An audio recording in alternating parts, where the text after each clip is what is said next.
A magnetar, magnetic neutron star, has one of the strongest magnetic fields in the universe, 1,000 trillion gauss. Earth has a magnetic field of less than 1 gauss. It has been a matter of curiosity how these are formed.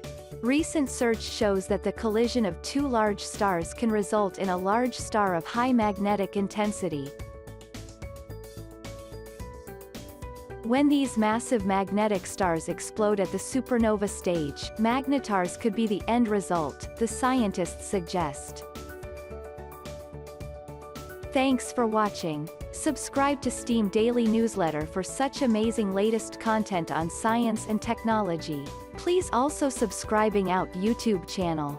You can also visit us on steamdaily.com.